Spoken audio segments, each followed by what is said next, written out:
Offenders trying to cross a border illegally in New Mexico. Border Patrol says a 44-year-old from Guatemala was taken into custody last Thursday in Santa Teresa.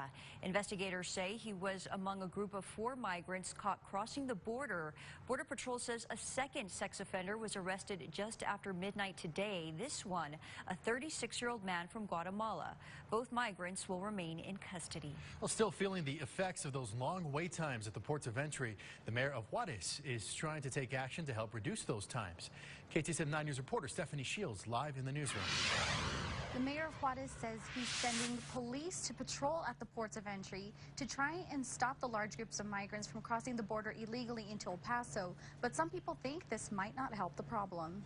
During Wednesday's Central Business Association luncheon, the Juarez mayor proposed police officers on the Mexican side of the border would potentially free up CBP agents so they can open more lanes at the bridges. But what that'll simply do is, instead of people, giving up and claiming criminal fear claims at a port of entry, it'll be just to the outskirts of it, to the left of it, to the right of it. The mayor of Juarez said the city doesn't have the infrastructure to receive migrants, saying they've seen around 15,000 since last October, and the manpower necessary is cutting into funding. We're serving them so they can coexist with the community here on the border in an orderly fashion. In an email, the mayor of El Paso weighed in on the Juarez mayor's proposal, saying anything that helps control the flow of migrants is beneficial to this community. The true solution is Congress taking legislative action.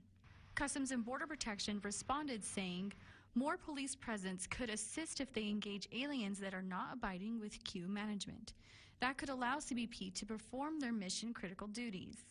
The former El Paso Sector Border Patrol Chief Victor Manjares says the mayor's solution is out of frustration over the impact the economy faces. He's doing that to stimulate the economic vitality of the area because the lines are too long.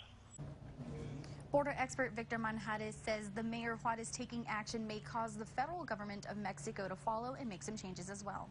Live in the newsroom, Stephanie Shields, KTSM 9 News. All right, thank you, Stephanie. The long wait times